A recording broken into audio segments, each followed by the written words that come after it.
There. Let's see here. So now that I've just been talking for 15 minutes straight, let's see if that fixed the audio. All right. Let's see here. All right. So, okay, cool. Hey, there we go. We got audio. Neat. So, sorry about that, everybody. Yeah, everybody exactly. Can't see the chat on the thing over here too. So, yeah, we got audio back on. Hooray! Thanks everybody for trying to call. I appreciate that. Like the chat said, it's no phone answering mode because it's Monday. So, you saw what I was doing, but let's go back through and explain because we're just going to paint this guy too. So the technique we were doing was called a heavy dry brush, and you saw what I was doing. I was just pulling paint out of here. I was not mixing it with water intentionally. Usually with Citadel paint, you want to thin it down a little bit. If you've watched Duncan Rhodes, he always talks about 2 thin coats. And as a matter of fact, that's the name of his company, is 2 thin coats. Looking to get some of that here in the shop here in the near future. It's supposed to be amazing paint. So I'm just literally scrubbing the paint on, and I'm going to be missing spots. There's recesses that I'm going to miss, and that's the whole point. It kind of works as an auto shader, so you're not going to be using as much shade later on. You will still have to, because like this entire circle right here is completely covered in with paint right here. So that will need some shading later on, but I'm just applying wherever I need to in order to get this silver on. And for the silver, I'm using Iron Hand steel for that.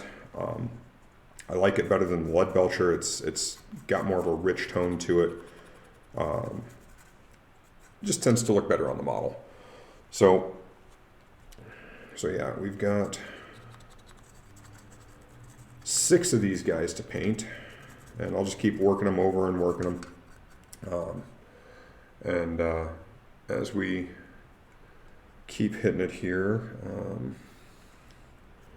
we'll keep hitting areas that we of course want silver, but like as I said earlier, these little hydraulic nubs that are right here, I'm going to hit those with either gold or copper. I'm not real sure yet. Kind of develop the scheme as we go. And but I do want them to have a nice metallic base. So all of these were primed in just Chaos Black after they were built. I've had them built for a while, so good excuse to get them done. We've got a Horus Heresy Escalation League coming up, and I'm definitely going to be using some of these guys for that. So when you're using this technique, sometimes you're going to put too much paint on, and I did that right here. I did that a couple other times before, but you can hear what I was saying. So you just kind of pick it up with your brush. You just paint over it again, and that excess paint will find its way into your brush because of just brush physics and capillary action and things like that, depending on how thick your paint is. If you've got your paint thinned down and you are using that where you try to pick paint up, that is strictly through capillary action. It's the same action that pulls ink up into like a quill point or paint up into a paintbrush. So just want to keep working and working. There's another phone call coming in. Audio's working, right guys? We're good?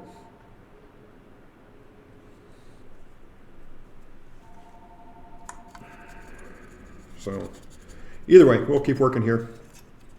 Yes, good, excellent. That's probably an actual sales phone call or something, but that will be a tomorrow thing. Or it's somebody asking if we sell video games or take gold chains in. We're still getting some of that from the old pawn shop days. So always a good time. But so for this water cup here, this one has the veins in the side. I like that for shaping the brush. And even though I'm using all the same color and going to be in the same color for a while, it's still important to keep your brush clean. Keep your tools clean, they'll take care of you. So I'm just going to keep putting this on. Now I could be pulling this straight out of the pot. That's effectively what I'm doing here anyway. And I don't like to do that because I've spilled paint pots before doing that. And ooh, got a lot on this one. That's obviously a big mess. I don't want to do that up here in the high ground where we've got our setup, because then I have to clean that all up, and that's no fun. So those of you who've been painting long enough, you've no doubt spilt your Nuln oil at least once, your shade paints, whatever you're using for your shades. That's never fun. And yeah, looking for a stereo. You know, there's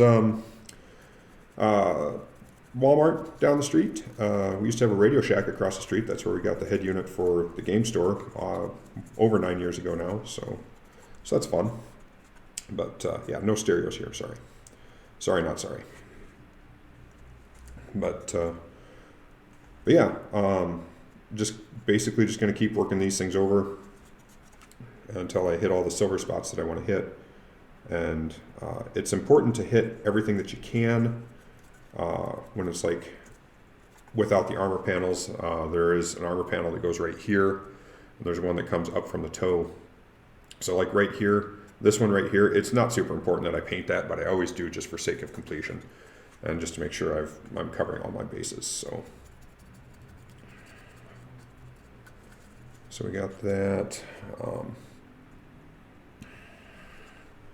and we'll just keep working around. Now, the paint is going on thin enough. I've got a little silver stripe here, and there's one over on that one that I just painted over to my left here. Because of the way this heavy dry brush goes on, it doesn't even matter. It's such a thin layer of paint that it's almost non-existent.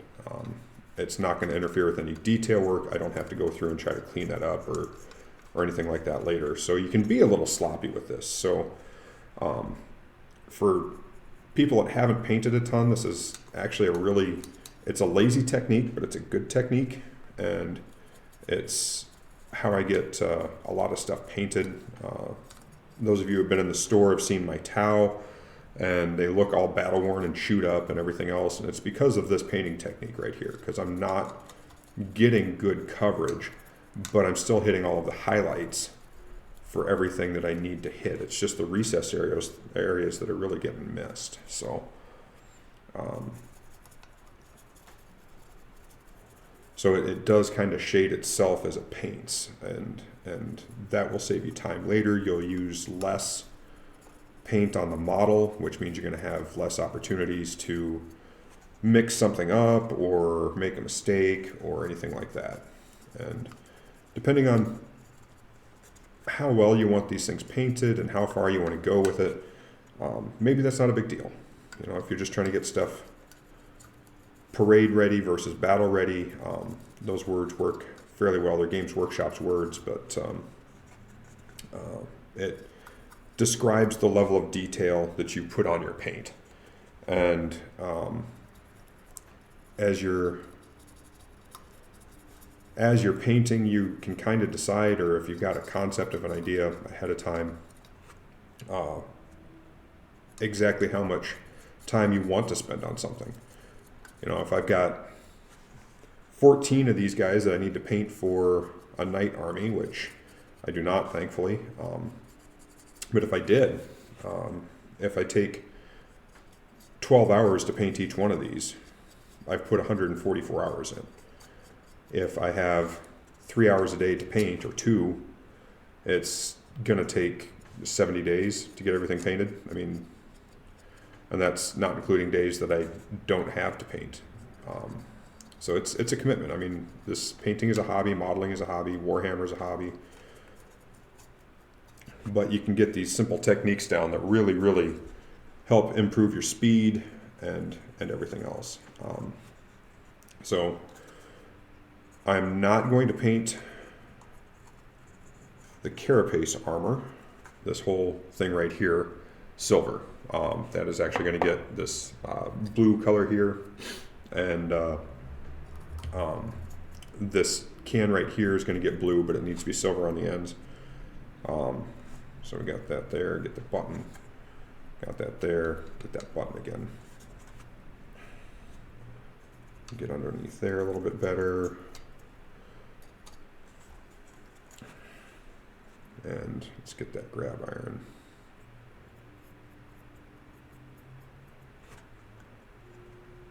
And we got these vents up here.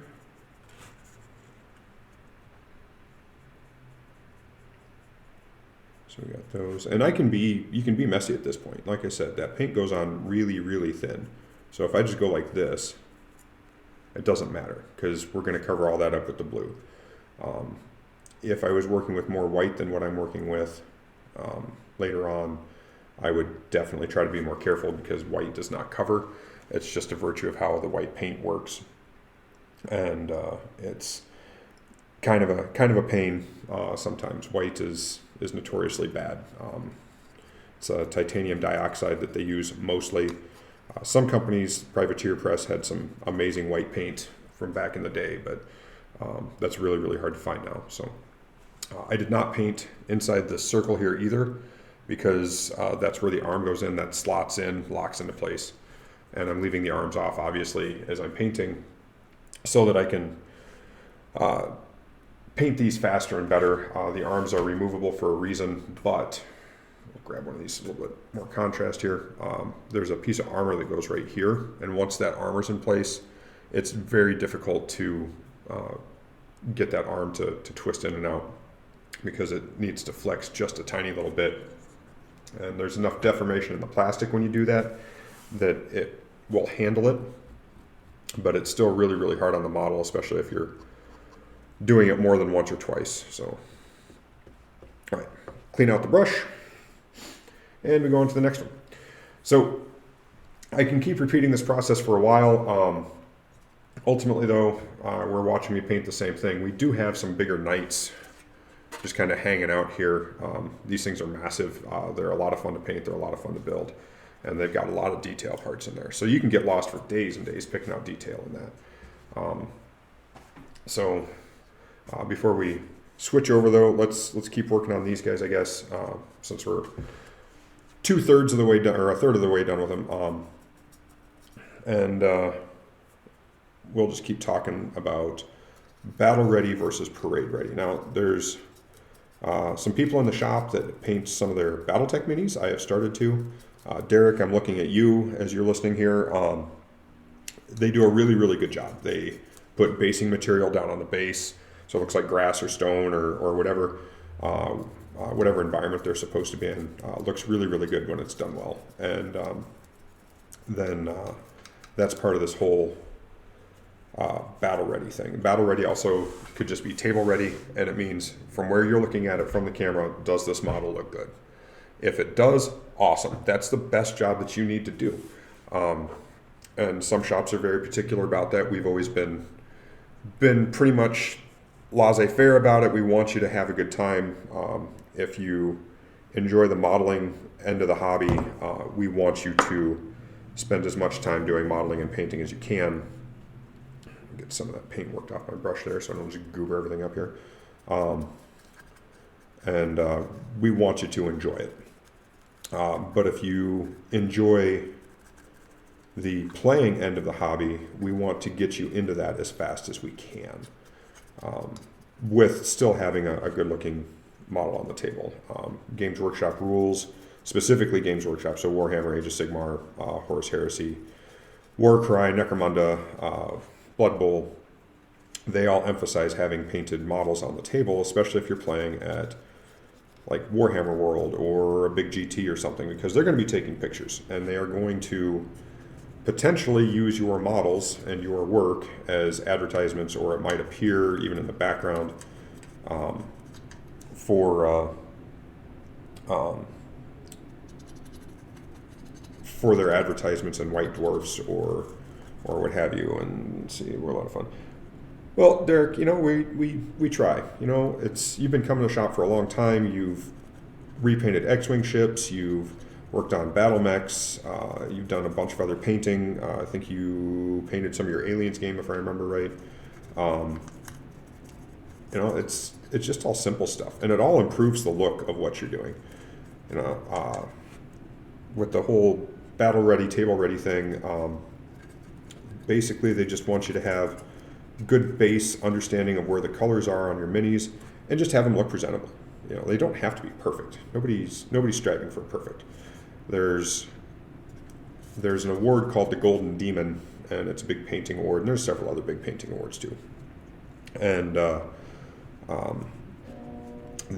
point of that is to reward people that do things that look basically either realistic or are done in a style that befits the subject at hand. So Warhammer has a certain style. Age of Sigmar has a certain style. Bolt Action has a certain style. And we keep on going down the list. Gaslands has a certain style for painting. All of these are miniature war games. You get into your Napoleonics, they have a certain style. And when you get these big showcase pieces like the big knights, and even to some degree these littler knights, it's, if you've got the skills to show off what you can do it. You know, the BattleTech minis that you guys have been watching on stream, they're all little minis. They're, you know, this tall. They're a third the size of this guy. So it's one of those things where it's just important to paint to the degree that you can, and if you can push that talent a little bit and find out that you enjoy it, then that's awesome. Anything that you can enjoy, especially with hobby and stuff like that, you should. This is not supposed to be stressful. It's not supposed to be anything awful like that. Painting isn't in everybody's wheelhouse, but we've seen a number of people in the shop that have come in on Thursdays for Build and Paint Thursday or for whatever, that sat down and just figured out how to paint. One of our main D&D players had never painted a mini in his life, and he sat down and to be fair, when he takes the time, he's probably one of the better painters in the shop. Needs to improve. He's kind of fallen off the map a little bit. He's using his time for other things, and that's totally fine too. But yeah, you don't know until you try. And painting's one of those things that if you've never tried it, you might not ever know. You just need a good detail for eye and color. And weirdly enough, or appropriately enough, I suppose, people that spend a lot of time watching sports tend to have good eye for color for tabletop miniatures. And the reason for that is the uniforms for professional sports teams are specifically designed with contrasting colors and complementary colors. And those make the uniforms look better out on the field. Now, if you're playing most field games, basically like all field games, are played on grass or a grass stand-in, AstroTurf or some other sort of turf. It doesn't matter if it's football or baseball or rugby or anything else, but then you start looking at hockey and boxing and things like that. The uniforms and different gear and everything else is specifically colored to stand out on that field. And that same thing applies to Warhammer and to miniature painting games, because you want your minis to stand out. You want to be able to see them.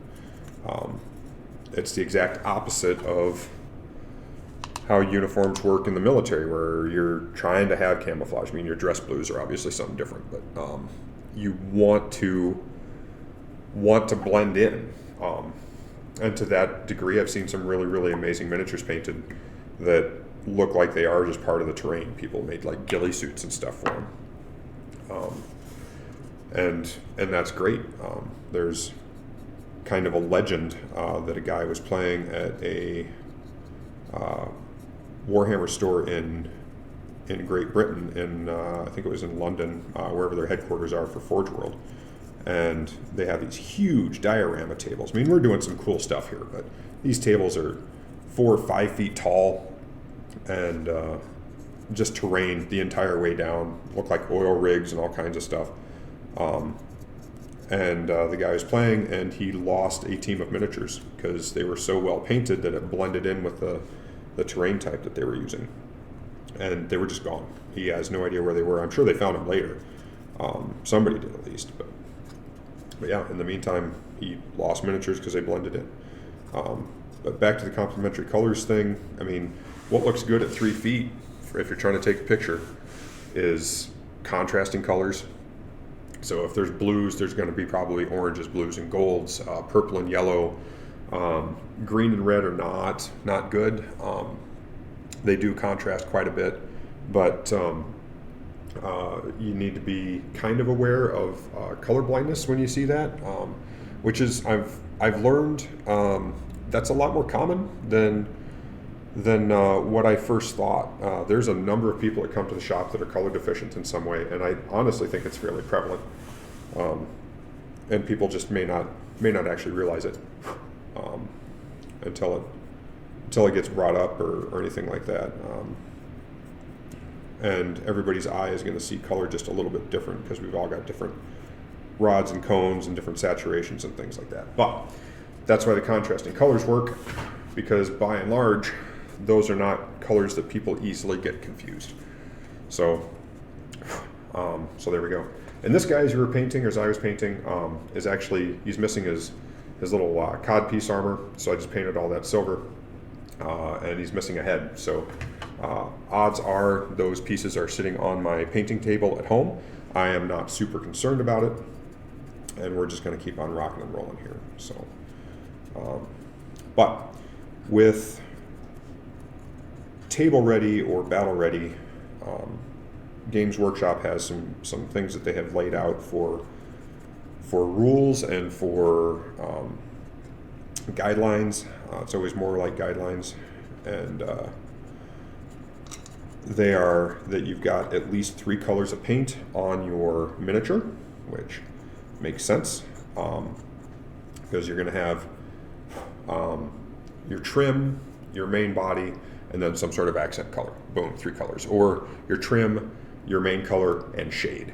And that's just kind of the way most people paint anyway. So hitting this from a complete novice standpoint, there is a bunch of different types of paint, and I'm sure I'll talk about those here later. But getting back to the whole table ready, battle ready, combat ready thing here. I see a note from somebody. I'm going to finish up this leg before I hit that. But battle ready is it looks good at 3 feet. Table ready is it looks good at 3 feet. It doesn't have to be perfect. Matter of fact, very few paint jobs are.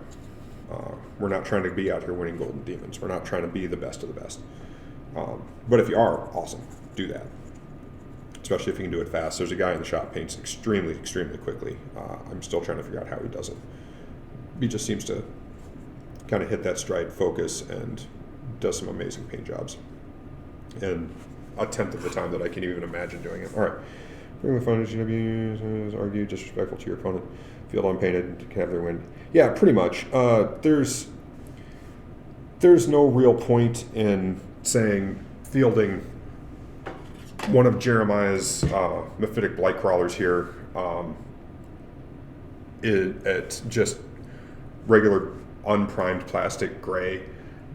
You know, if I'm fielding my most painted stuff and he's fielding that, I'm just happy to see him on the table. You know, that's what it's about. There's always 3 arms of the hobby, especially for Warhammer or Age of Sigmar or any of the GW properties. Modeling and hobbying is only one of those 3, and it's a fun one. It's the most visible one.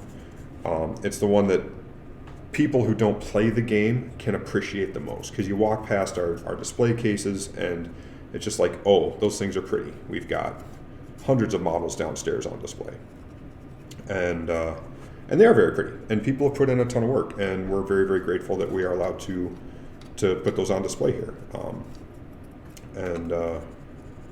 It helps us out. It shows other people how everything goes together and fits once it's completely painted, gives them goals. We've had people say, hey, how did this person get this effect done? And then we just sit there and kind of dissect it and talk about how the paints layer together and how one layer affects the other layer and things like that. So, but yeah, it's exactly the people that think that they're being disrespected because their opponent is fielding unpainted models. Those people just need to take a breath, remember why they're there, enjoy playing the game. Not every model has to be perfect. Now, when you've got big showcase models like these armatures or like these big knights here, I do always stress that it's best to actually put some pretty good effort into those. Whether it's finding a technique that allows you to paint really fast like this here, or just taking some time and hitting all those details, because those are showcase models. In Warhammer, you've got sergeant units or leadership units that go along with your squads, and now you've got HQs and things that attach there too. So super better leaders, your captains and your lieutenants and things of that nature. Those are showcase pieces. Those are pieces you should spend some time on. Maybe not so much your sergeants. No offense to any sergeants listening right now.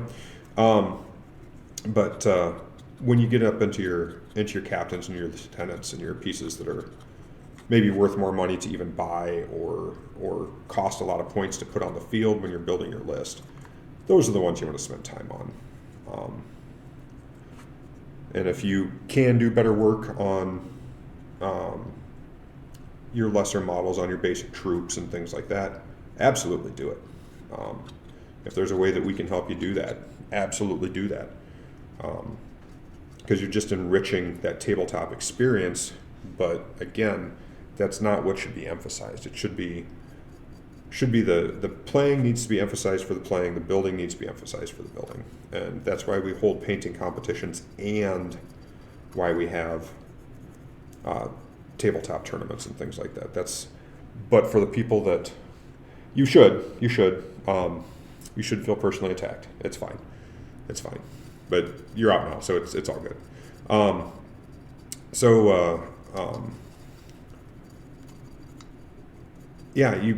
We want to reward the people that do spend that time and do have these awesome paint jobs on the minis that they're actually playing with.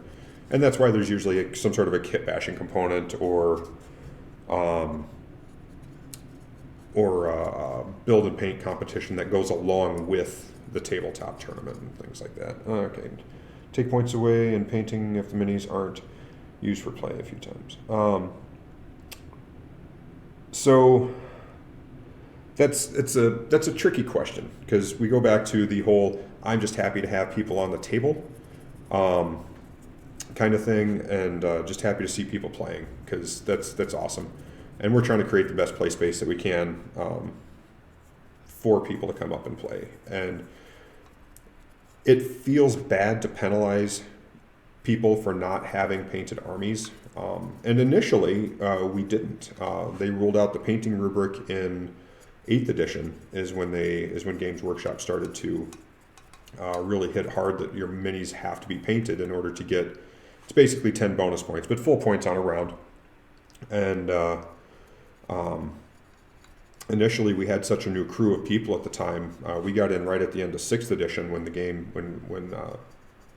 store started actually carrying 40K products and Warhammer products. And 7th edition only lasted like a year and a half. It was a very, very short edition. It was basically a quote unquote fixed version of 6th, and then they just scrubbed that and went right into 8th. So, but we had a ton of new players. We were a brand new shop. Whoops, I need to get that silver. It's all right. Like I said earlier, we can just paint over that. We were a brand new shop, had a ton of new players. Everybody was anxious and hungry for it and everything else, but half of us were working 40, 50, 60 hours a week, and I realize that's that way everywhere. But with that realization, we were like, we need to not penalize people for having unpainted armies. You know, if you just picked up this squad box because you're so new and you don't have 8,000 points worth of troops to try to slot into a 2,000 point game, we don't want to penalize people. We don't want to make people feel bad or turn them off the painting or impact their hobby in any way because they just didn't have time to paint because they've only been playing for a couple of weeks or months or whatever. Plus that pile of shame is a real thing. But as we advanced through 9th edition, we got a little more strict about that, because that was in the scoring metric. It still is. You get 10 points if your army's fully painted, and those are 10 free points. There's a lot of games that are won and lost by fewer than 10 points. So we wanted to emphasize that, especially with a more mature Warhammer crew that has had more time to hobby. So in the last couple of years, especially towards the last 2 years of 9th edition, we have really stressed that you only get your full points if you've got a fully painted army. There's been incidents where people came in with miniatures that were basically table ready in only the most literal cases. They had 3 colors on them and they were based, but we had a player who complained that his opponent wasn't playing with completely based point or based minis, and that 10 points would have swayed the game, and yada yada. And it became a mess, and ultimately we decided that the painted points really do matter, and right now that's where we're at. So while we don't take away points per se, you just don't get those extra 10 points. There has been special case exceptions for that too. And I think tournament organizers need to be flexible for that. We had one guy who had a mini, and he had it and it broke. And it didn't break just a little bit, it broke a lot. Like, it got dropped and it was just done. And they didn't have enough time to spend the time to super glue it all together, and there was missing pieces, and it was a mess. I think it got dropped outside, if I remember right. And they were like, can I just proxy this thing in with this thing here? And I was like, sure, that's not a problem. We're helping you out by doing that. Nobody is going to expect you to play with 100% painted army all the time. There's always stuff that can happen. There's always accidents that can happen. And we try to accommodate around that stuff. So that having been said, just talking about that a little bit more instead of talking about the same 9 things for painting here while we're doing this technique. We came to the conclusion that even with this huge play space that we've got here, we can accommodate, what did we figure out? I want to say we figured that we could accommodate 64 Warhammer players, 32 tables in the shop, between the tables that are upstairs here, and then using some of the space in our area called the hangar bay, and using space in the battlefield. We can stretch that and push that even more. We could use the basement if we wanted to, and get up to a full 256 players. Okay, that's something that's within the realm of possibility. The only thing that we would need is extra tables at that point, because there's power down there. We'd need to spend some time cleaning up and some time making things a little more safe than they are right now. But that's something we could do. We decided after running some ITC events that that's not something we're interested in. That level of competition is something that several of our players here can get up to, and they can do, but a lot of that revolves around meta chasing, and basically every couple of weeks dropping a couple of grand on a new army, or tweaking out your existing army, and then spending all of your time that you've got available repainting and painting and changing paint colors out and things like that. And back in the days of 7th edition, 6th edition, 5th edition, your army had specific painting guidelines that it needed to follow. I've heard horror stories of one individual, actually a friend of mine, got kicked out of a shop that no longer exists, not that far from here, all things considered, that got kicked out of a tournament because he had the wrong color of blue on his ultramarines. and that was a crummy TO. But I've heard of other stories like that. Once 7th edition for sure rolled around, and then 8th edition, Games Workshop took a different approach with things, and they basically said, paint your armies how you want. If you are using a different faction or a different chapter, that's fine, but paint them how you want them painted. If you have a secondary chapter of Ultramarines that use a slightly different color blue, that's fine. Don't worry about it. But and that curbed a lot of that, and it got rid of a lot of the kind of more neckbeardy play, where people were trying to find any technicality they could to get another player disqualified or whatever, especially if they thought they were going to lose. And that's what happened to this friend of mine. He was going into the final round, and the TO came around, and he'd been playing for 9 hours up to that point, but then all of a sudden the TO decided that his army was the wrong color, so kicked him out of the tournament and gave his friend the win for the finals, which is really, really crummy.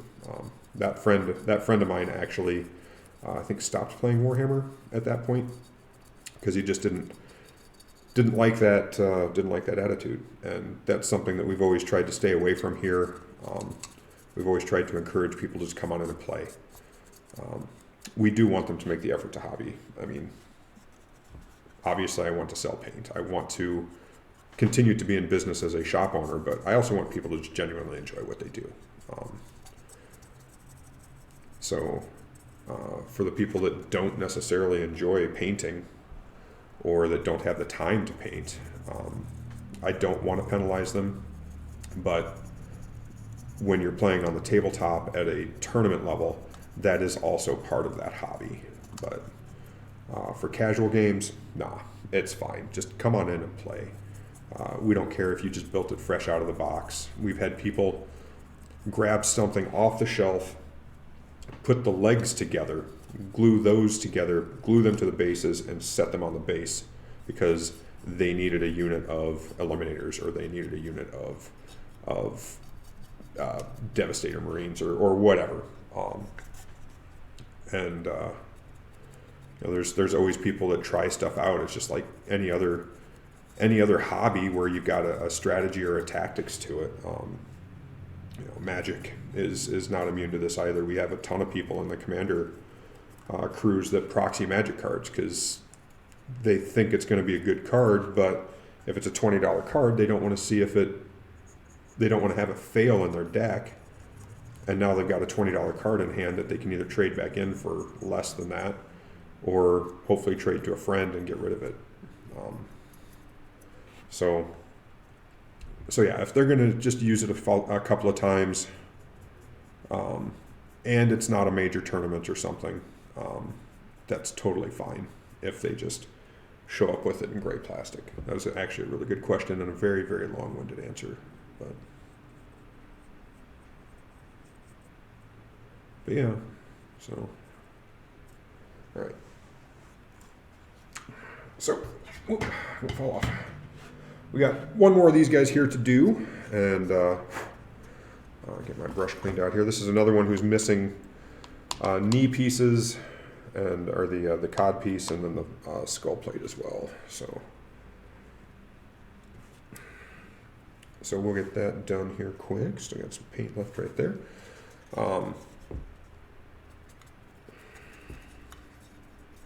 Yeah.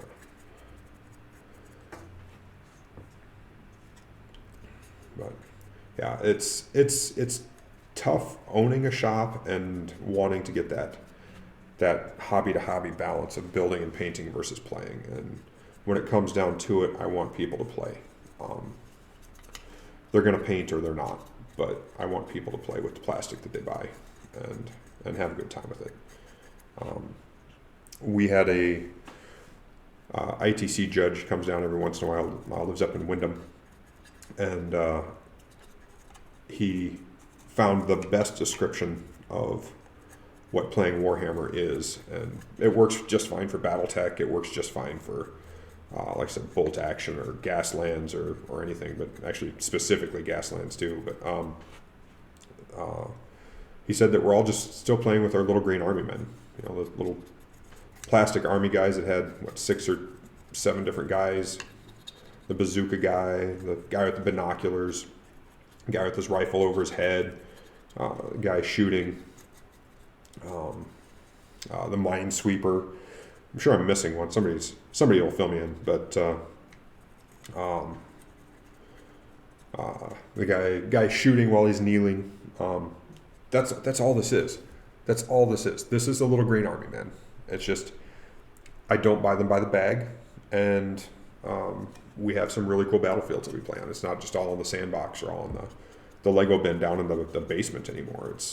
It's on these huge tables at this cool space where everybody's showing off what they do and using slightly different tactics and different names for their guys, but that's effectively what we're doing.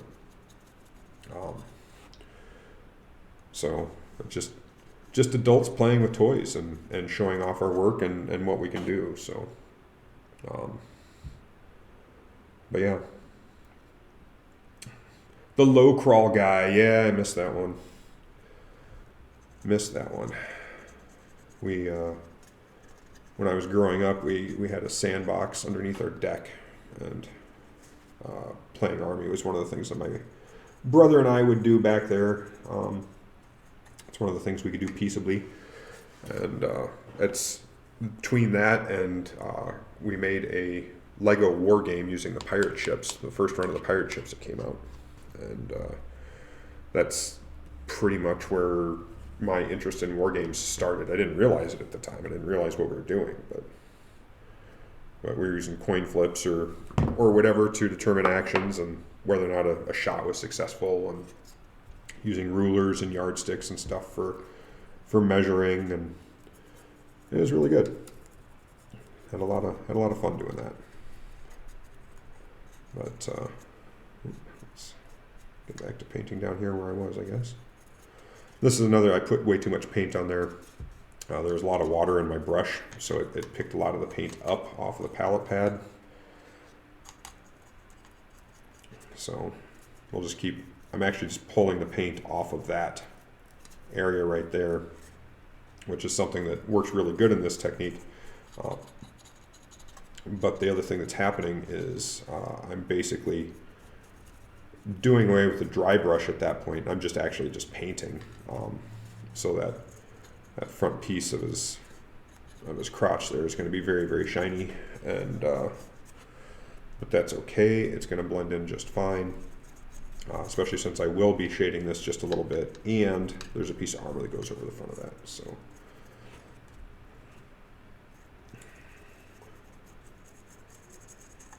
yeah. All right, let's see, get this.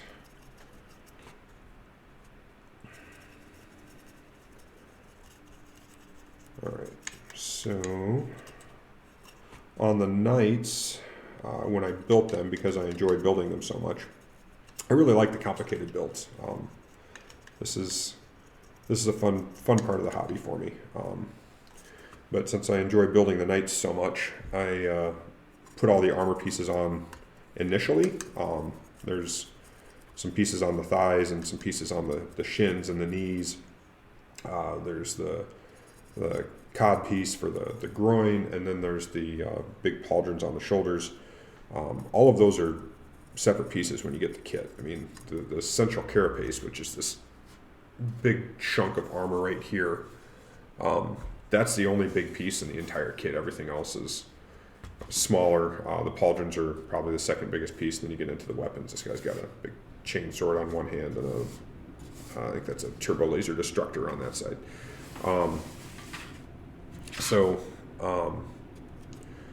Those pieces will block your line of sight to your other pieces that you want to paint. And again, sometimes it doesn't matter because you're going to be painting in shadows. You're going to be trying to paint areas that will be covered up by armor pieces later on. But if you're going for something above table ready, above those 3 basic colors and maybe some shades, get your contrast on there so you can see your minis a lot easier so that they're striking and appealing, and get all that done. Sometimes it doesn't matter if that armor's on there or not, and that was my hope when I built those, so we'll see if that holds true when I go to paint them. So yeah, get this finished up here. We got the smokestacks. And here we go. So when you guys are painting your stuff, again, maybe you are going for a realistic paint job, and you're going for that desert cam with the weathered lettering and everything else, and the at times graffiti and pinup stuff on your personal projects, and that's just fine too. I've seen some amazing miniatures done up for Warhammer that way, where they look like they're stuff out of Desert Storm or Desert Shield or Vietnam or whatever. That gets your digicam out of the more modern engagements that we've had, and sometimes that looks really, really cool. I've seen people go through and stipple paint digital cam on their army guys, on their soldiers, whether it's the Militarum guys, your Imperial Guard guys, or whether it's just anybody, Space Marines. I've seen some amazing Space Marines lately that are all in traditional 1990s desert cam, and they look really, really good. At that point in time, it's not just the paint that's on the miniatures that makes them look good. It's the techniques, the stippling, the everything else. So, all right. So we're going to switch it up just a little bit here. We got some blue in hand here. This is the Fang, and we'll get these carapaces painted and some toes here too, and show you a different way to do that. So I already shook this stuff, but we'll give it another really, really good shake. Your paint can never be shaken up too much. Love that feeling of a brand new bottle opening like that. So I'm using the Wargamer character brush here, and I like the Wargamer brushes, or the Army Painter brushes, specifically their Wargamer line, because they've got these triangular brushes, and they just fit in my hand better. When I fumble it like I just did, it's a lot harder for me to drop it as opposed to these round ones, which just kind of flip out of my hand like a pencil. So let's pull some paint out of here. I really need to get either a dedicated brush or a different tool to pull the paint out of these, because every time I do that, I end up getting paint up inside my beziel, up inside this metal piece, and then that's what makes the brushes fray. I mean, this here, I just went through and painted a whole bunch of people scrubbing paint on. This is actually held up about the best out of all the brushes I've done that with, but you can see there's paint clear up into the beziel there, and what that will do inevitably is it will make that brush splay out more, because it's forcing the bristles open from inside the beziel, and we don't want that. This painting technique is hard enough on brushes as it is. I don't need to be punishing them even more. Yeah, that triangular grip, you're right. The triangular grip is just really, really, really good. So and just a touch more water there. Okay, so I've got this to a good consistency here. I like the way this is. It's nice and smooth. I can go like this and make some pretty good lines with it, and that's going to give me really, really good control of the brush. So I do have some extra water right there. I'll just get that wiped off. So that's what I want. I want a nice, consistent, smooth finish here, and it's going to be 2 coats. That's just all it is to it. That's the way Citadel paint is designed, and that's the way it goes. So I just want a nice, good, even coverage on this. This is a layer paint, or excuse me, it's a base color paint. It's the Fang. And what base colors do is they've got higher color saturation than, say, a layer paint does. So there's more pigment in the paint compared to the amount of acrylic base, the amount of medium that the acrylic paint is made out of. So that means that the paint itself is more opaque, and that means that you get a better coverage. One of these days when we do a painting channel, and if we start doing this every Monday, we'll see what shakes loose here. But we got a notch right there that I don't like. So I'll deal with that later.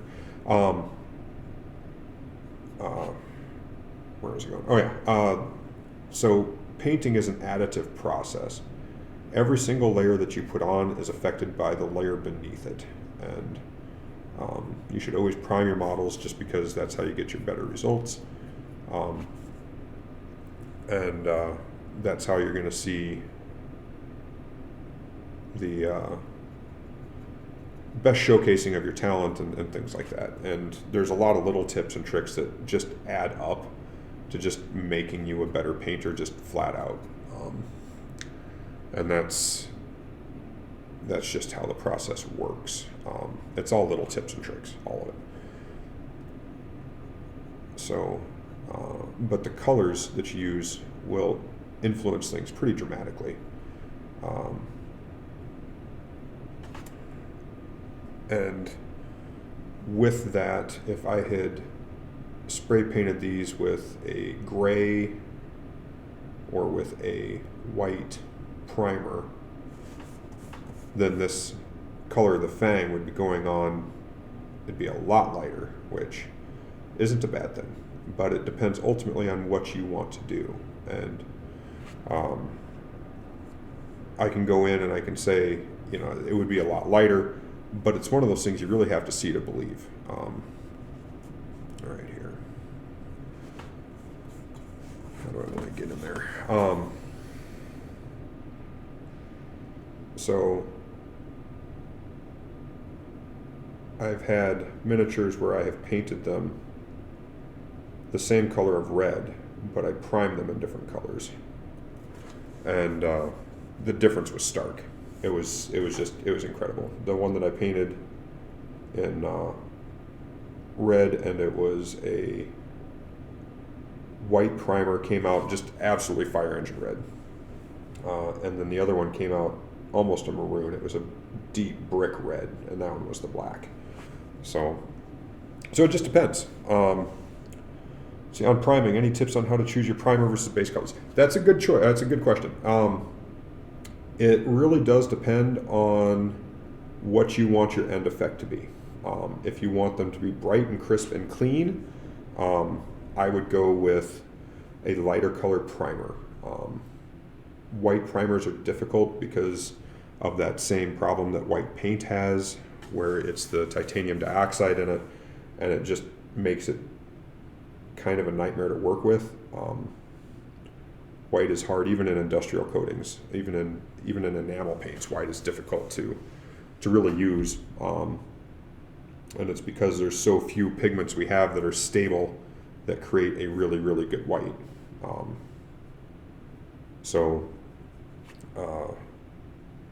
If you're using a lighter color primer, I usually will go with a gray. Army Painter has their own colors. I prefer Citadel's spray primer. If you're using Vallejo or Army Painter Air, or even Citadel air paints for your airbrushes, instead of brushing it on, you're just going to get a better coverage that way. But those grays will allow you to have warmer colors and crisper colors. Your darker colors, your blacks, once you get into like Adeptus Mechanicus gray or anything else, those are going to be a much more rich tone to it. They're going to be easier to make dirtier and gungier and stuff like that. So it depends on what you want to do. If you are trying to have those darker, grittier colors, absolutely. If you're painting with white colors, and I'm going to go through and retouch some of this as we're going here. Derek here has some mechs that he's painted up, and they're regular Comstar gray white. Those are those would be better if they were primed in a lighter color, gray sear or whatever, because everything stacks, everything influences, right? So if you're going for crisp, clean whites or lighter colors, you want to use a white primer. If you're going for darker, gungier, grittier stuff that's been used and maybe not the best maintained, well, we got toes here left to paint, then you're going to want to go for some of those darker colors on your bases now, or on your primers. There are ways to cheat things a little bit. So let's say I really wanted to cheat these things and say that I'm going to have them be mostly silver, okay? Which they are. I mean, you can see that right there. That thing is mostly silver. Instead of using the Iron Warriors, what I could have done is I could have sprayed it in lead belcher spray, which is Citadel's silver, gunmetal silver spray, okay? That would have saved me a lot of time because it would have already been silver. I don't have to touch anything else. It's already done. And there are a lot of ways that people use that. It does make a good base. If you're using contrast paints, contrast paints are very translucent, and they don't have very much pigment saturation to them, and they're a different medium, so they behave completely differently.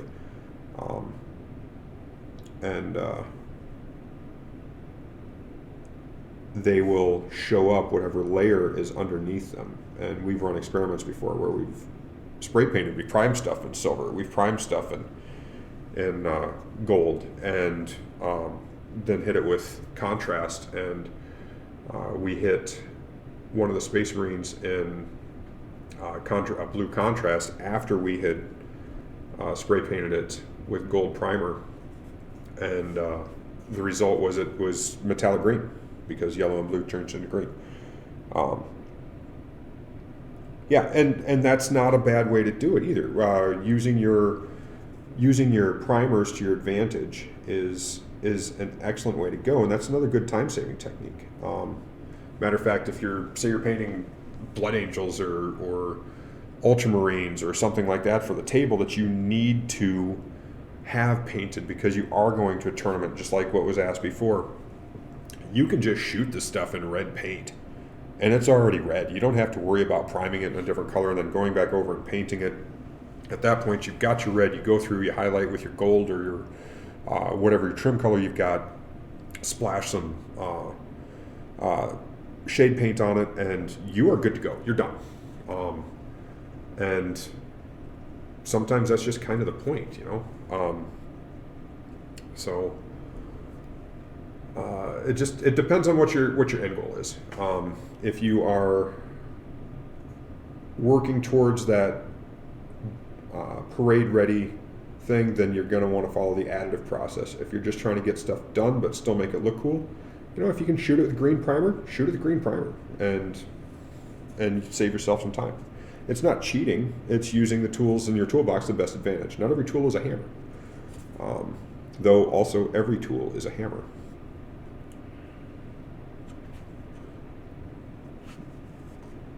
Comstar Max for rough tone with a white base, Nolan oil, dry brush the white desired tone. Yep, done. Perfect. That was excellent. So what was just said there too was important, because sometimes as you're painting, you're going to lose detail on stuff, but you'll be able to pull it out later as long as your paint isn't going on too thick. So It's just like right here where I've got some silver on the cod piece right there. I don't care. It's on so thin, it doesn't matter. So I can go back over that later. I'm going to be skipping some areas here for dry brushing, or for different coating and stuff. But all of that is 100% correct. You go back over it, you're going to dry brush it probably anyway, or do some sort of edge highlighting or whatever. And it just has a tendency to work itself out. So yeah, everything we're doing right here so far today is basic, straightforward painting. We're not doing anything fancy aside from the heavy dry brushing, and we're not going out of our way to show off any kind of dramatic techniques. We're not wet blending. We're not doing anything like that. But at the end of the day, when it comes down to it, it's the techniques that I want to use on this particular piece. So I keep cleaning out my brush just to make sure it stays clean. Doing so and not using the paper towel to get the paint or the water back off of my brush means that I'm constantly adding water back into my paint, which is fine because my paint is also constantly drying out on my palette. If I were using a wet palette, that would be kind of a bigger deal, and I would do that a little bit differently. So we're just going to pick out a little bit more detail here and get this canister here painted up. And as I'm painting here, no, it's not a fast method, but it looks really good, and they look amazing from 3 feet away. Most of them look pretty decent up close. So, and that's getting into the difference between parade ready and battle ready. A lot of your mechs, Derek, are actually to a degree that I would consider them to be parade ready because you have done the extra steps, you have done the dry brushing and done what was needed to make them look the best. We've got a little pinstripe back in here.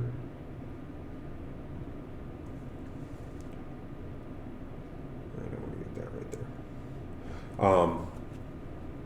So yeah, wet blending is interesting. Clint Badberg used to come to the shop quite a bit. We haven't seen Clint for a while. We miss him. But he's got some of the Death Guard painted up downstairs in the display cases and some of the Space Marines. And he was getting to be really, really good at wet blending, and his stuff always looked excellent. He was trying to show me how to do wet blending one night, and that was about the last night he was in the shop. So hopefully wherever he is, he's doing okay. But yeah, it's just different techniques, and what you did for your details and everything else, the dry brushing and everything else that you did on those mechs was perfect. Your larger mechs that you, we'll neaten that up here a little bit. Actually, that's not so bad. Yeah, it just looks really, really good. And it's about finding those techniques that you like, that bring out the work that you want it to bring out in the way that you want it to be brought out. And not happy with that there. And ultimately, it's the way that you want it to be painted. So,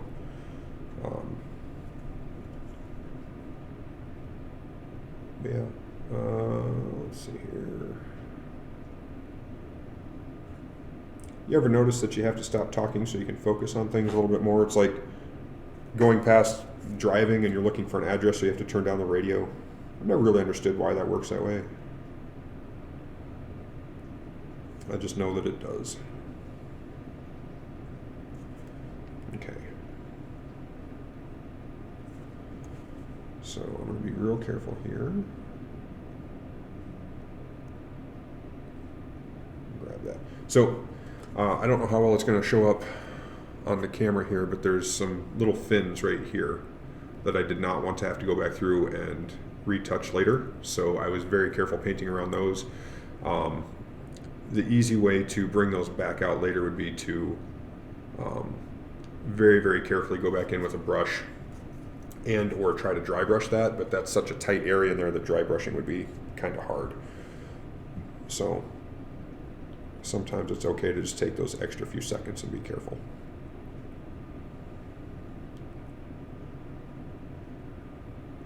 All right, now, Derek, you had asked a question earlier about, well, the question was raised about bases, base colors, how does everything affect every other layer, etc. And I will show you that in just a second as soon as I'm done with this can here. Okay, got that. Just grab that little detail right there. Grab that there. Cool. All right, so I'm effectively done with the blue on this guy. I've gone through and colored these in the past. I might color that box actually, just to make it look a little bit better. I've also gone through and hit like these here on the ankles, just to really make those pop, but I don't think I'm gonna do that this time. I will think I'll hit that kind of back can there. Just said okay, yeah. That happens sometimes. Get involved with what you're doing and forget that not everybody on the radio can hear you if you're not in the same room. So, and as long as you're not listening at work, then nobody's going to think you're crazy. So, on top here, I'm not real sure how well it's showing up on stream, but there's some spots where the paint missed a little bit. There's some spots where the black is kind of showing through.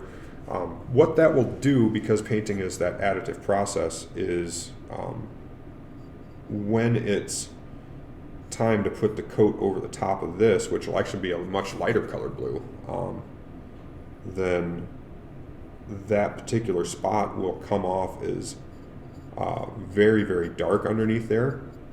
And you won't necessarily see it. Your mind will see it, but it might not clue you in to say, oh, there's this mottled spot right there. Well, okay, that works. When they already think you're crazy, you already got the hard part out of the way. But it'll have this kind of mottled appearance because that lighter blue, with it being a layer paint instead of a base paint, has less of that color saturation. So it'll really change that blue around. But the spots where it's dark and you've got these little mottled patches,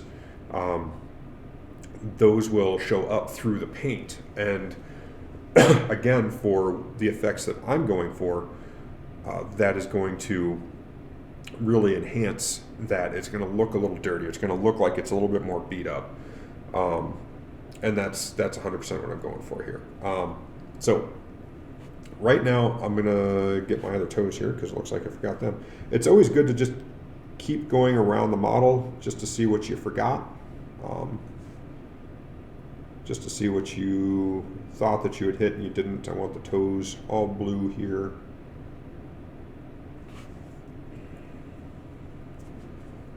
And my paint is almost dry on my palette, but that's fine. Lighting in here needs a little bit of a tweak, maybe for next week, Monday.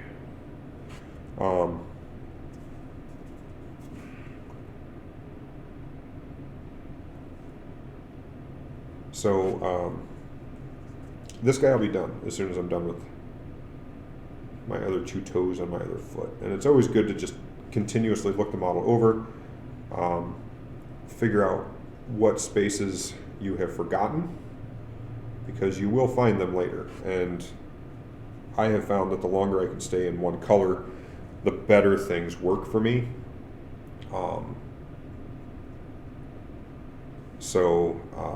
It's less clean out on the brushes. It's less switching back and forth between paints. It allows me, especially if I'm batch painting stuff,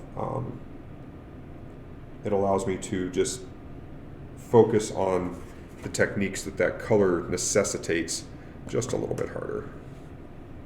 And I do need to grab a tiny, tiny bit more blue.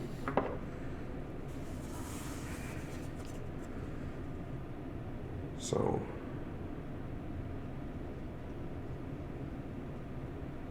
but yeah, wet blending is something that's important, especially as we're adding layers later on, especially as we want to improve those techniques. And wet blending is really, really good at helping you pick out high spots and low spots without resorting to something as crude as a shade. Yeah, the batch painting is really good. That's why I did all the silver all at once. It's if you're doing bigger pieces like even these armatures, or especially those bigger knights, batch painting becomes less important. But if you're doing 20 things or 10 things or 5 things that are all the same basically, then then you might as well just keep staying in that paint color. Hit all of the base color and then hit all of the next base color and then hit all of the everything, because as you're going through and you're doing that 10 different times on all of your little things, what you're doing is you're also giving that previous coat time to dry. And when you do that, then you're just using your time as efficiently as possible. And when you've got extra hobbies going on, you've got other stuff going on, you've got military stuff going on, or anything that consumes massive amounts of time, kids, family, job, other stuff, emergencies, things like that, the more efficient you can get for painting, the better you're going to be. So having said that, I'm going to stop batch painting for a second because I want to show some other things here. So the way that I'm going to paint these guys is I'm going to pay attention to their heraldry a little bit. Now, heraldry, like your knight shields and devices and SCA, stuff like that, flags, they're very striking. They're unique to that person or that faction or that nation or whatever. So you've got your kind of group heraldry and then your individual heraldry. So what I'm going to do when I get the pauldrons on the armor right here, as soon as I'm done painting everything else here, and get the weapons also painted, the heraldry is going to be on display, and each of these 6 little guys back here and these other 2 big knights here, they're all going to have their own heraldry pattern. And one that looks really cool on the battlefield, like really, really cool. And there's examples where people will do that on Space Marines. Sometimes they'll have little shields on the front right shoulder or whatever, or the shoulder pad itself, and that allows them to use squad markings like that. That allows them to immediately identify what's going on. But it also looks really cool on the battlefield to see when you've got all of these minis painted up like that. For the knights, what makes that really useful is when I've got my data sheets laid out in front of me, and I've got 8 things on the table. 2 of them are identical to each other, and the other 8 are all the same, or other 6 are all the same. There needs to be a way for me as a player to immediately identify what I've got in front of me. So what I'm going to do is I'm going to create some white fields, and then we will go through and do those individual heraldry units, whether it's stripes or different colors or different patterns or what have you. So remember when I said that white is terrible and white is hard to work with and white doesn't cover for anything? And all of those are true. So why in the world would I try to paint white? Well, if I was going to put a flat white over the top of this here is Gray Seer. If I were going to use the white paint that Citadel uses, I would put probably 6 layers on just this hatch piece right here. That's unnecessary. It's unnecessary, and you're going to start losing detail. You're going to gunge it up, and it's going to look like crap. White over black is really, really hard. White over red, orange, any vibrant color is really, really hard to get good coverage on. And the reason I want to go with a white base on that for the heraldry is going back to what I answered on Derek's question earlier. it allows those colors to be crisp. That heraldry needs to be clean. We need to know that this is such and such a night, and that's such and such, and that's such and such a night. Not only for identification on the game table, but because that's what it would be in real life if these things were 30 feet tall and actually running down the street. They might have a number on them instead, and it'd be 01, 02, 03, or whatever. But there's some sort of clear marking. What the white allows me to do is it allows those markings to be very, very crisp. It allows those colors to be a lot more vibrant. If the pilot in this thing were to clean it, they're going to spend the most time probably cleaning the heraldry after getting their maintenance done and stuff like that. So I want that to be crisp, I want that to be clean, but it's shot black, it's primed black. So what I'm going to do, instead of going straight into white and using 19 layers on it, is I'm going to hit it with gray sear. Because what that allows me to do is it puts a much lighter base on a color that has good coverage, and then I can go over the top of that in white, or just go over it, or just paint directly on the gray sear, which will mute those colors down just a little bit. But either way, I'm going to have 2 layers of paint on it instead of a lot. Some of my other Horus Heresy stuff, big vehicles, they've got yellow and black safety stripes on them, and there's several jokes about that. But with those hazard stripes, I think I used 9 coats of yellow at one point in time on part of the vehicle, and I'm like, I'm gonna make a mistake. I'm gonna have an errant brush stroke. I'm gonna gunge up detail. I'm not going to enjoy the way that this is going to end up. So instead of going through that way and continuing to do that, I started building it up. Prior to the contrast paints coming out, people might have used a Celestia gray or something, or just a few extra layers, and done it that way. So I'm going to go ahead and hit this guy, and then I'll actually hit one of these other guys over here too with this, and then I should probably either stick to blues or go and clean my water cup out, because I don't know how well you can see that on there, but I'm starting to get some kind of funk in the water cup, and there's going to be a lot of silver in there.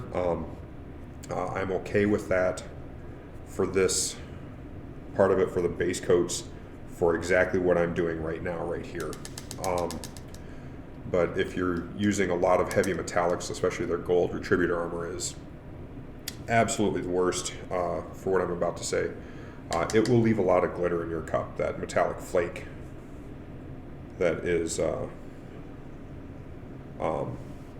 used to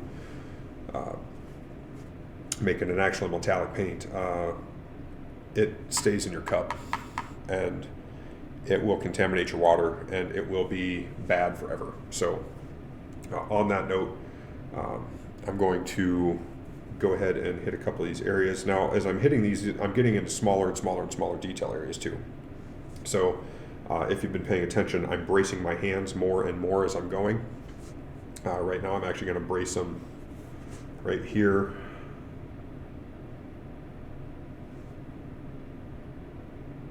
And just give myself a nice stable platform to paint. If I had this thing in a painting handle, I would be bracing my hand against the hand that is holding the painting handle, be bracing the handle against the table, and be bracing my painting hand against that as well. So that's still not quite got the flow that I want. We'll put a little bit more water in that. But that allows me to stay exactly where I want it to stay. So this area here will be hit with gold. I'm going to do white right here. This back trim right here will all be gold. And that's pretty much it on this guy that I need to have white. So just go back through here and build these colors in.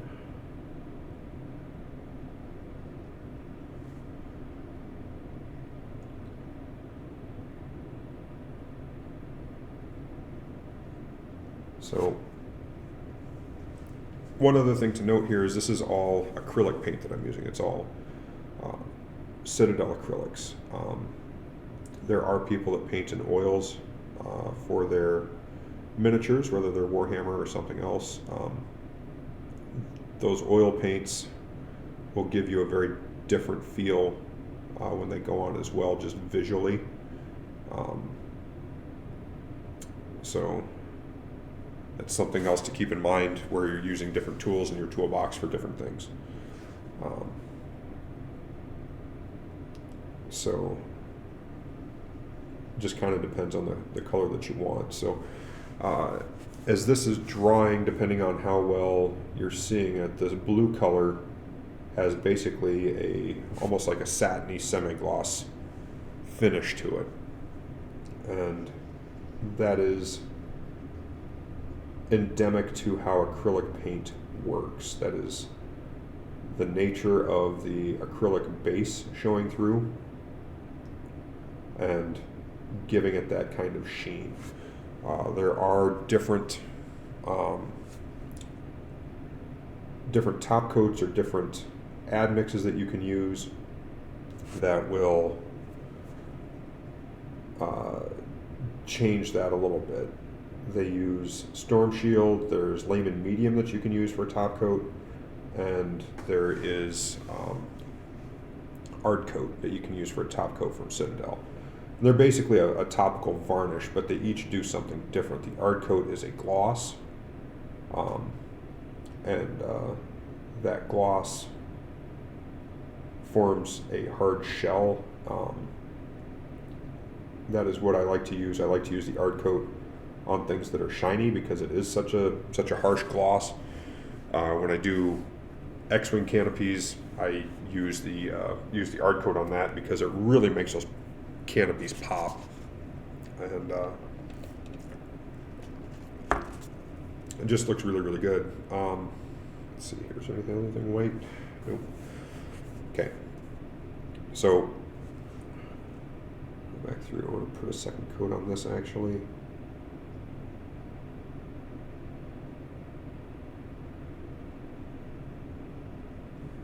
Okay. But yeah, those different varnishes will really change the way the paint looks. Not the way it behaves, but definitely the way that it looks. And after that point,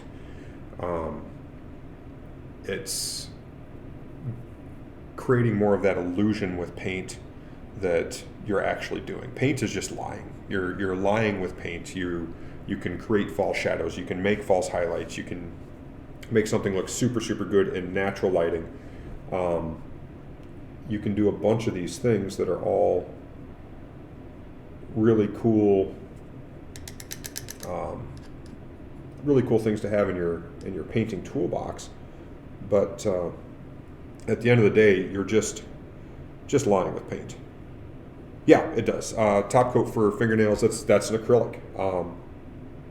So that's a good way to protect your minis, especially if it's something that's going to be jammed in a box or maybe not taken care of the best or anything like that. So,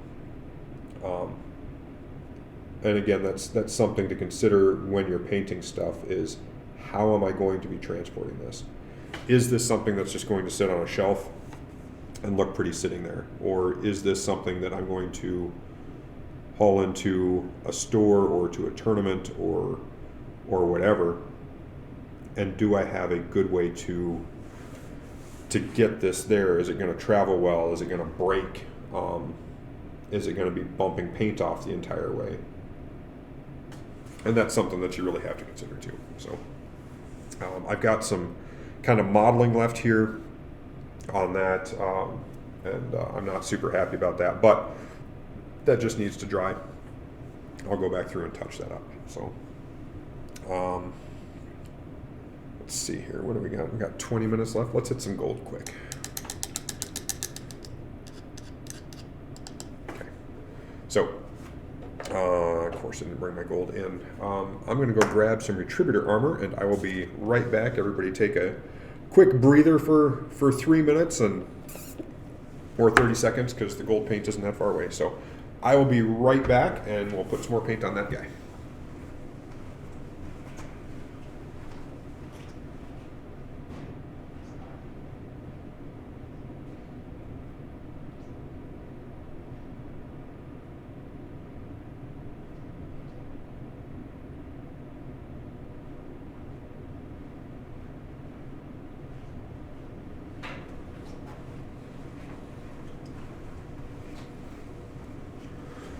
Okay, I am back. So,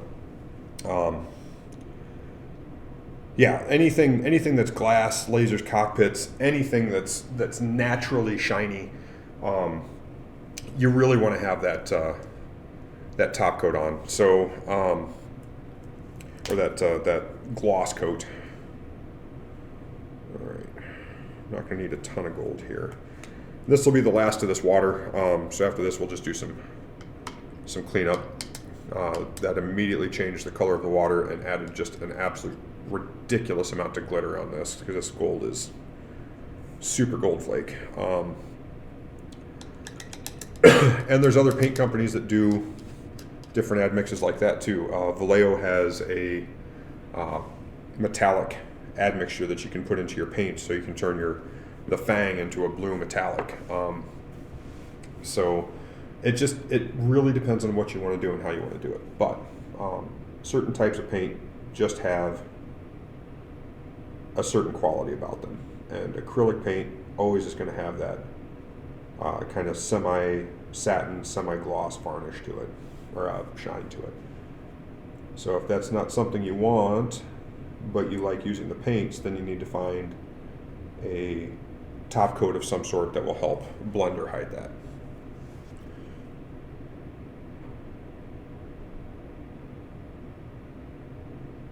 So just keep going. Now, in all actuality, I think I'm going to go with a copper tone on these, and I'll be very, very happy with that. But this gold is going to be my base for that copper, and then the copper will be the layer that goes over the top.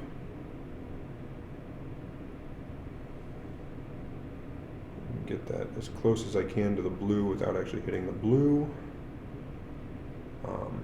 We're at a stage here where I can always just go through and clean that up, because I do have some gold on the blue right there that I'm not real happy with, but that is a very easy fix. And sometimes you just need to accept that there's going to be some mistakes in here. Again, I'm not painting these for Golden Demon. I'm not painting them to win an award. I'm going to paint them as best as I can. But at the end of the day, I can only do what I can do, and if I spend 40 hours working on this one model to make sure that it is flawless and perfect, I still have 5 more of these to paint, and then I still have the larger knights to paint. So it runs into the question that was asked before, is it okay to have some unpainted models on the table? Well, yes, but also no. That's not how I want to play. Though I play that way quite a lot. I have a lot of gray plastic minis. But anyway, so I'm going to go through anything that's going to be copper. Whoop. I'm going to just hit here with the gold. So we've got this unit right here that we're going to hit. And I'm going to try to stay on the surface. There's 3 little fins on this that I want to hit, but I want to keep that metallic silver kind of down in the bottom of it there. Let's see here, there. Those little veins I want to keep silver, so we'll stay clear of that.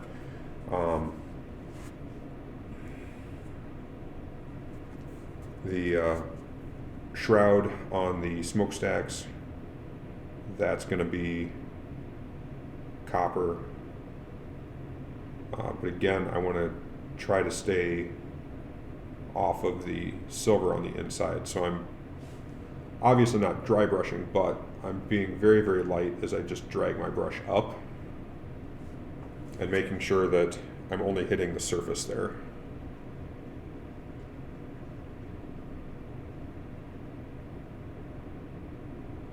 Ooh, got in there. Got it down too. That's right. I can touch that up later. So, as we just keep going around and around here,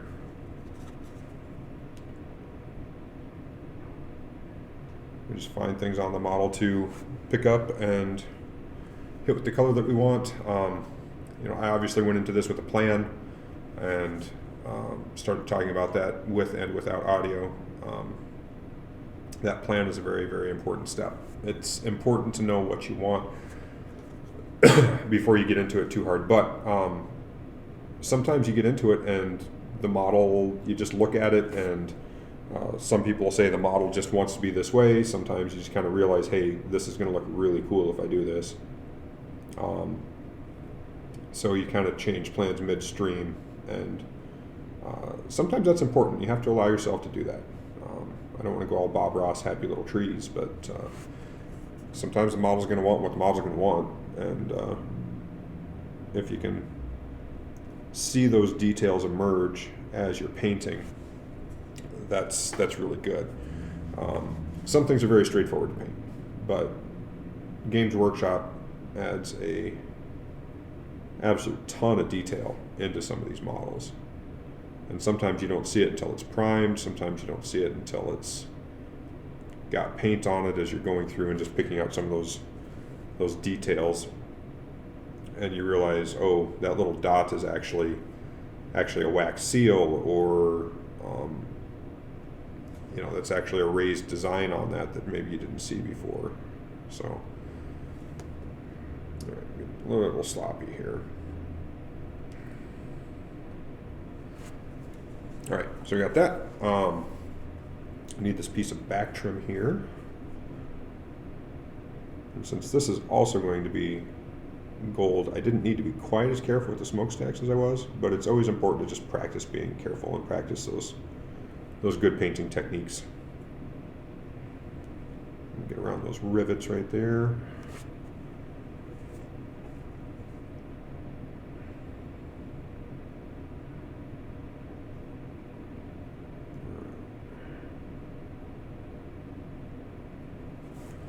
And I could have hit this trim with a little bit more silver, but I did want this to be a little bit more of a warm gold instead of that big brassy gold.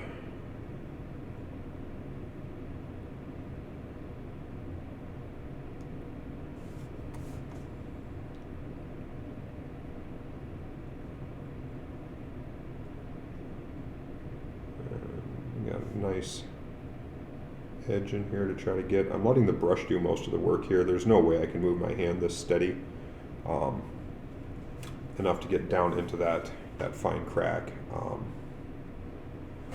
So I'm just kind of guiding it and letting the bristles do what they're going to do as far as like splitting or moving apart or fanning out just from the pressure being used. So I'm not trying to necessarily paint exactly where I want to paint. I'm letting the brush do what I know it's going to do instead of trying to force it. So, running out with BattleTech, you have a specific paint scheme. Yeah, it's just, and the thing with BattleTech specifically too, more than anything else, I mean, if you've got an army like Comstar, or some of these other larger specific armies, they're going to have a specific paint scheme. They're going to have some specific heraldry, and they're going to have some very specific markings. But after that, I mean, you're still identifying mech pilots by their heraldry. They want to be known. They want to be feared. They want to know, oh no, that's Kerensky, or that's somebody from House Steiner. I mean, that's a little easier because they're all in atlases, right? But you want them to know, oh no, this is the person I'm fighting, before they even get on the radio or anything else, because that fear fear causes mistakes. It causes that offset to happen. Well, that's the other thing I need to paint. Okay. And so with that, you've got that independent heraldry, which can translate into individual patterns and things like that. So you've got your overall paint scheme, but then that heraldry kind of bleeds over into that paint, and maybe a different checker pattern, or maybe this panel is a lighter color, or this panel is a darker color. And that's kind of more of a, like I said, a BattleTech specific thing. But there's no reason it couldn't also be specific on these guys. And that's kind of where that different heraldry comes into play for these. Because this is a very Roman, medieval satire inspired by sort of genre. I think a lot of people forget that too, is that 40K started as a political satire. It was a commentary on what happens when we take things to a logical extreme, when the greater good is the only thing that's considered, and ends justifying the means, and so on and so on.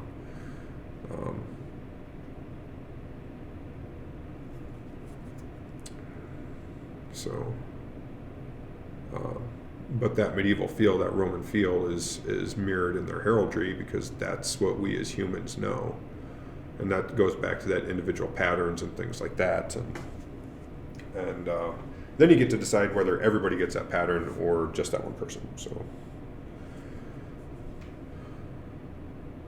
and that is why I love acrylic paint, because if you decide that is what you wanted to do, or you came up with a better idea on the fly, acrylic paint cleans up with isopropyl alcohol.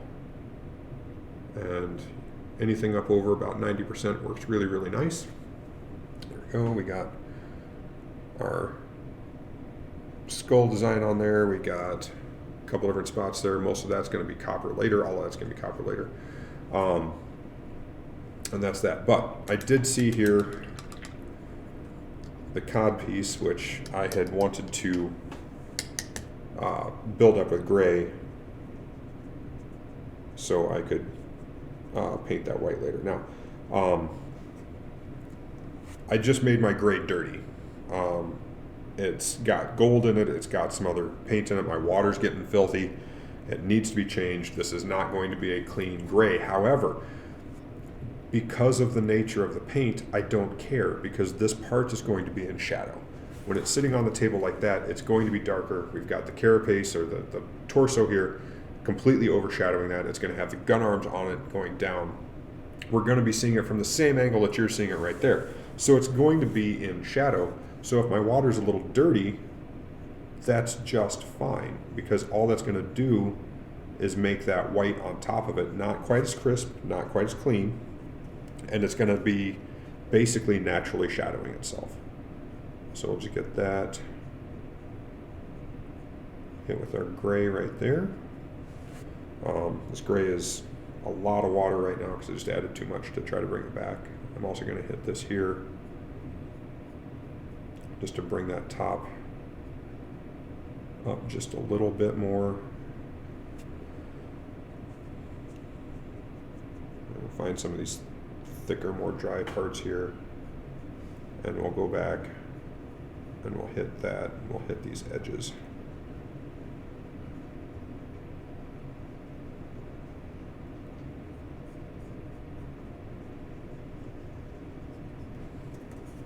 And then this guy is mostly done with the base colors. Cool. All right, so that guy is largely done. The paint's gonna be rough. I'm gonna go over that. Just smoothing this paint out here right now, because right now if I left it that way, I'm going to have very noticeable brush strokes in the paint, which is one of the reasons why I developed the heavy dry brush for the metallic in the first place, is because I didn't want brush strokes, because metallic shows brush strokes really, really well. So does white. So we got that. My brush is clean. This guy's good to go. Actually, hold on. While we're here, let's get a little bit more water and get this gold reactivated right here. We're gonna make another pass across here. Just had to wait for that to dry a little bit.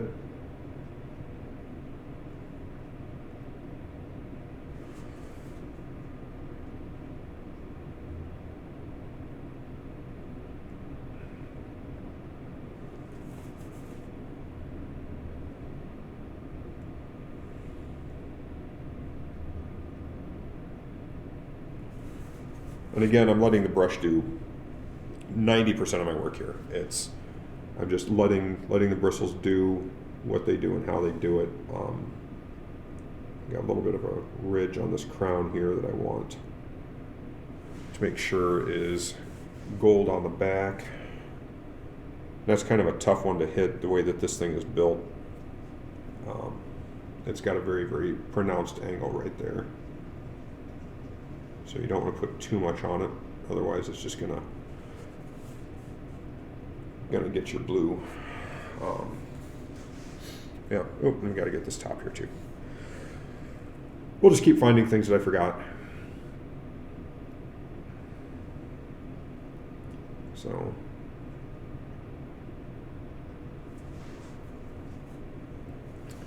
yeah, but when you think you're done, just keep going around the model, find things that you think are not the right color, and make them the right color. Pretty easy.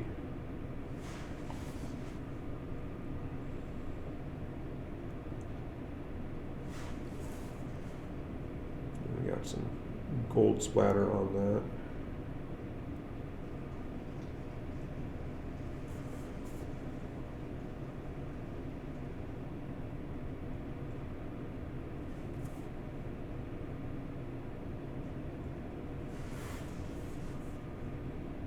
Get this little corner here. Check out the top. We need to grab that a little bit better. Cool, we got that. Got that. And we got a little bit of work paint on the bottom. So that's pretty well done right there as far as base colors go. The next part is going to be to kind of hit that blue a little bit better. As a matter of fact, let's do that right now. We got a little teeny bit of water left in our brush from that. Pulled some paint out of the pot here. We're just going to go through and clean up right along and through here. A little bit of gold that washed down. Maybe some more of that silver. A little touch of gold right there.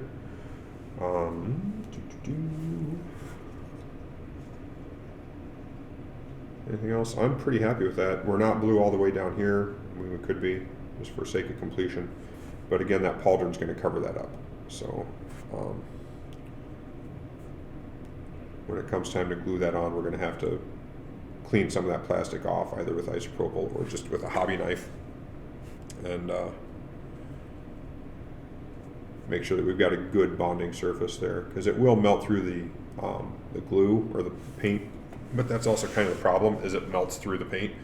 So super glue is advised if you're trying to put painted miniatures together, just for virtue of how that works and everything else. But yeah, we're almost done with the stream for the day. I'm going to put a little bit more gray sear right in the middle of that. My water's getting really gross here. So it's a good time to change it anyway. Let's make sure we got that. Does anybody have any questions, thoughts, last second additions, anything else before we kill the stream? Because it is almost 2 o'clock. And that is what I've scheduled this for today. I think that's a good time, because we got a fair bit of work today done. If I was painting scenery or whatever, I would have knocked out an awful lot of scenery, which might be what we hit next week. So we're just working through backlog and things like that, because my pile of shame for my personal projects is massive. So we want all that done. And if we can do it and paint together and show you how some of this stuff works, then so much the better. I'm going to get his eyes here too, because ultimately these are going to be red, and I really want those to pop.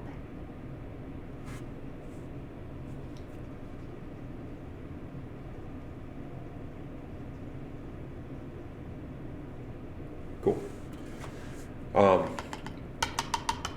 But yeah, that's pretty much it. So I'm going to leave it there. I'm going to clean some stuff up here. We might be back on stream today. I know that Jeremiah and potentially Zach were talking about coming in and either playing some BattleTech or doing some 40K or something. So yeah, you know, it's okay. It's good that somebody tried to get a hold of me. I looked over at the mic after the phone kept ringing and saw that the light was yellow, and then grabbed my phone and saw, oh God, we got dead air. That's always awesome. Later on, as we get better at doing these streams, we're going to put them all up on YouTube with some cool like underlay graphics right here. There'll be an underlay graphic that stretches across the bottom part of the screen, and it'll say what's going on and everything else. It's just stuff I need to take time to do and everything else. But yeah, that's it. We'll do some more painting. Might have another stream on today. We're really digging this whole streaming thing. It's a lot of fun, and it adds another dimension to the shop that we just didn't have before. So thanks to everybody. Appreciate you being here, and we will catch you next time. Have a great day.